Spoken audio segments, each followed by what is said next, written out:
Baik, Om Swastiastu. Assalamualaikum warahmatullahi wabarakatuh. Shalom, salam sejahtera bagi kita semua, dan salam harmoni.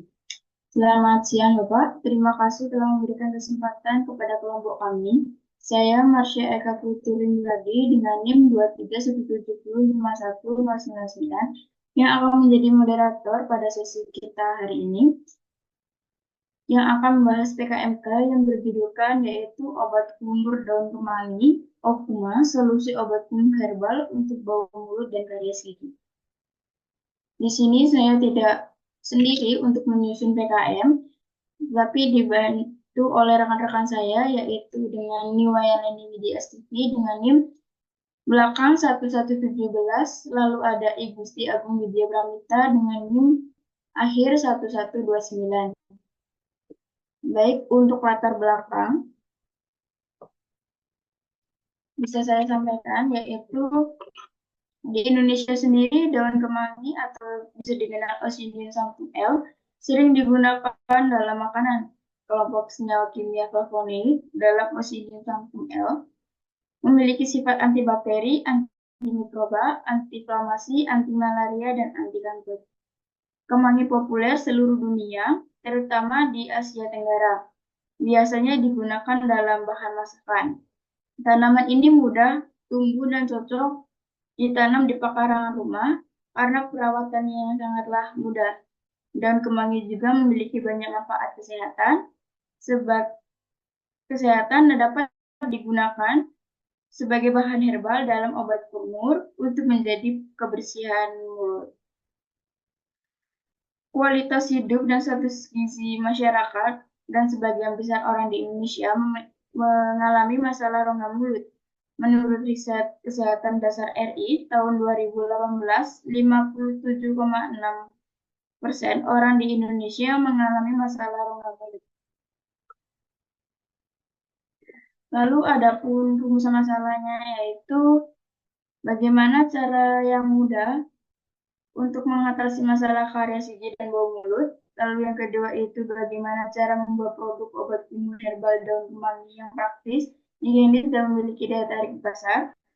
Lalu ada pengeluaran yang diharapkan, yaitu terciptanya produk obat kumur daun kemangi yang siap dipasarkan adalah luar utama yang diharapkan.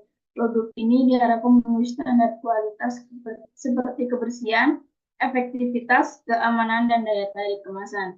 Produk ini akan menjadi solusi alami untuk masalah kesehatan bau mulut dengan harga yang terjangkau. Okuma sendiri diharapkan dapat diterima baik oleh pasar dengan lebih banyak pelanggan dan mencoba dan menggunakannya. Ini dapat dicapai melalui strategi pemasaran yang efektif. Lalu ada pun manfaat programnya, yaitu bagi kami, yaitu PMK ini dapat memperoleh keterampilan. Lalu yang kedua itu untuk masyarakat. Lalu yang ketiga itu untuk memperkaya variasi produk kesehatan mulut di pasar. Lalu ada pun gambaran produk akan dijelaskan oleh Bung Widya, dipersilakan. Baik, terima kasih atas waktunya. Gambaran umum dari produk ini, yaitu salah satu langkah penting dalam membersihkan mulut adalah dengan berkumur. Selain menyikat gigi dan flosing, berkumur juga dapat membantu mengurangi gigi berlubang dan mengontrol bau mulut dengan menggunakan obat kumur. Berkumur juga dapat membantu memerangi masalah seperti gusi kering, radang gusi, penumpukan plat, dan surutnya gusi. Obat kumur digunakan untuk membilas mulut, gusi, dan gigi, menggunakan antiseptik yang membunuh bakteri berbahaya yang dapat hidup di mulut. Program kewirausahaan ini berupa obat kumur dari ekstrak daun kemangi. Kami milih daun kemangi karena daun ini mengandung flavonoid dan apigenin yang berfungsi sebagai antibakteri dan memiliki aroma dan rasa kemangi yang unik dan segar. Salah satu cara untuk mencegah karies gigi adalah dengan mengolah ekstrak daun kemangi. Next. Baik, terima kasih Kang Widya atas pemaparan materinya. Lalu ada strategi bisnis yang akan dibawakan oleh Leni, silakan. Baik, terima kasih atas waktunya. Di sini saya akan membawakan materi mengenai strategi bisnis, yang dimana salah satu strategi bisnis yang dapat dilakukan dalam program ini yaitu dengan menggunakan bisnis model kanvas. Bisnis model kanvas atau BMC memiliki tujuan untuk memudahkan pengusaha dalam melihat gambaran ide bisnis dengan cepat dan ringkas. Berikut ini gambaran dari BMC Ukuma, yaitu yang pertama key partners atau kegiatan kerjasama. Yang pertama penjual kemangi dan alat produksi, yang selanjutnya pemilik toko obat atau apotek, pemilik klinik gigi dan dokter gigi. Yang kedua ada key activities, yaitu kegiatan utamanya pembelian alat dan bahan produksi, produksi dan marketing, pemasaran produk baik online maupun secara langsung. Yang selanjutnya promosi.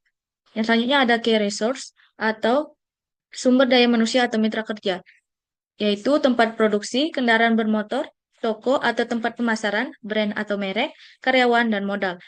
Yang selanjutnya ada value proportion, yaitu proporsi nilai konsumennya, yang dimana menciptakan obat kumur yang dapat mengatasi bau mulut dan karies gigi, menjadikan daun kemangi sebagai alat obat kumur herbal yang memiliki banyak manfaat. Yang selanjutnya menjaga kesehatan mulut, yang selanjutnya yang tentunya harganya yang ekonomis, dan dibuat dengan bahan alami tanpa efek samping. Yang selanjutnya ada customer relationship, yaitu hubungan konsumen, di mana hubungannya yaitu testimoni pelanggan, call center, atau kritik dan saran. Yang selanjutnya ada channels atau saluran, yang dimana salurannya media sosial seperti Instagram, TikTok, dan Facebook, door to door atau penjualan langsung, relasi dengan orang lain. Yang selanjutnya customer segment atau target konsumen, yaitu toko obat atau apotek, pecinta obat herbal, masyarakat umum, dan klinik gigi.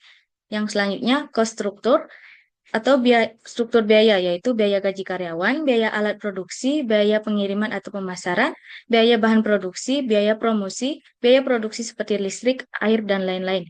Yang selanjutnya revenue stream, yaitu sumber pendapatan dari program ini tentunya yaitu penjualan dari produk itu sendiri. Selanjutnya ada pesaing dan peluang pasar dari program ini, yaitu pesaing dari usaha ini masih rendah karena masih banyak orang yang meremehkan khasiat dari produk yang berbahan daun kemangi yang dapat tumbuh di berbagai jenis cuaca.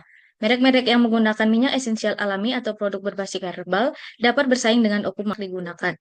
Yang selanjutnya ada peluang pasar dari produk ini cukup besar karena semakin hari semakin banyak permasalahan kesehatan mulut seperti sariawan dan karang gigi. Terima kasih Leni sudah mengeluarkan materi. Lalu ada analisis ekonomi usaha yang berdasarkan prospek pemasaran. Tentunya ada perhitungan terkait modal, profit maupun yang lainnya. Perhitungannya yaitu kita memodelkan awal usaha yaitu dengan harga 2.750.000. Lalu modal bulanannya yaitu 2.170.000. Jika ditotalkan maka total keseluruhannya dapat 4.920.000. Baik, untuk rincian penjualan dan profit, jumlah penjualan per hari itu sebanyak 15 pieces dengan harga per pieces 10.000. Jadi 15 pieces dikali 10.000 didapat jumlah penjualan produk per hari sebesar 150.000. Lalu 150.000 dikali 30 hari didapat total penjualan per bulan sebesar 4.500.000. Pendapatan kotor per bulan sebesar 4.500.000 dikurang perhitungan modal operasional per bulan sebesar 2.170.000. Jadi dapat keuntungan bersih usaha obat kumur tersebut sebesar 2.330.000. Adapun jangka waktu balik modalnya yaitu jumlah modal awal dibagi dengan jumlah pendapatan bersih per bulan. Jadi 2.750.000 dibagi 2.330.000. Hasilnya 1,18 bulan. Jadi 1,18 bulan dikali 30 hari hasilnya menjadi 35 hari untuk balik modal. Next.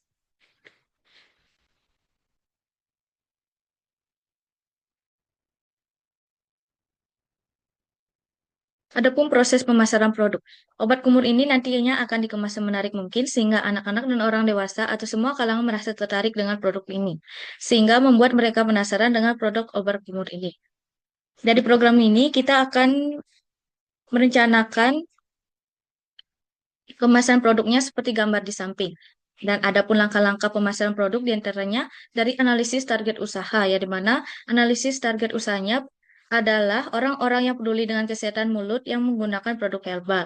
Yang selanjutnya ada pemasaran produk yang dimana dimulai dari keluarga, teman, dan lingkungan sekitar seperti kampus untuk uji coba dan mendapatkan umpan balik terkait produk ini. Yang selanjutnya melakukan strategi promosi yang dimana bisa memanfaatkan media sosial seperti Instagram, Facebook, dan TikTok dengan membuat konten semenarik mungkin. Yang selanjutnya ada pengembangan produk lanjutan. Dari testimoni yang didapatkan, baik itu melalui teman ataupun online, kita bisa mempertimbangkan variasi produk untuk memperbanyak pilihan dan memperkaya daya tarik. Baik, sekian yang dapat saya sampaikan. Saya kembalikan ke moderator.